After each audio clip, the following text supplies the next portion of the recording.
The flickering gas lamp cast long, dancing shadows across the cobblestone street. Rain lashed down, each drop exploding against the pavement like a tiny bomb. Inside the crooked half-timbered house, a lone candle flickered precariously on the antique oak table. Elara shivered, pulling her thin shawl tighter around her shoulders. The wind howled like a banshee, rattling the ancient windows. She glanced nervously at the grandfather clock, its pendulum swaying hypnotically. Midnight. A low growl rumbled from the cellar, a sound that seemed to vibrate through the very floorboards.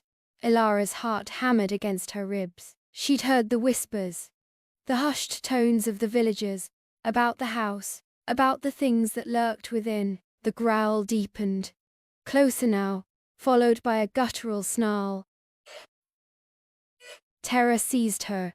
She scrambled to her feet, the candle sending a fleeting beam of light towards the cellar door. It creaked open a fraction, then wider, revealing a swirling vortex of inky blackness. Two glowing eyes, like embers in the darkness, peered out at her. Elara screamed, the sound swallowed by the howling wind. Something emerged from the cellar. It was tall and gaunt, its skin the color of ash, its limbs long and skeletal. It moved with a chilling grace, each step silent on the wooden floor. Elara backed away, her eyes wide with terror.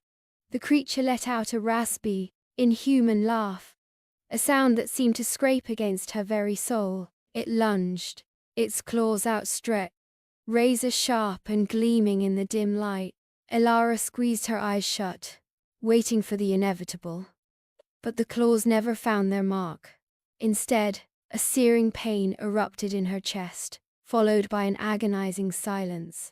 When she finally dared to open her eyes, the creature was gone.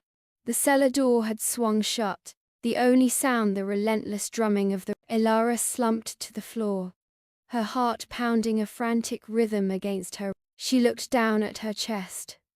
A single, crimson rose bloomed upon her skin, its thorns buried deep within her flesh. As she reached out to touch it, a chilling realization dawned. The creature, it had marked her, and now she was bound to it.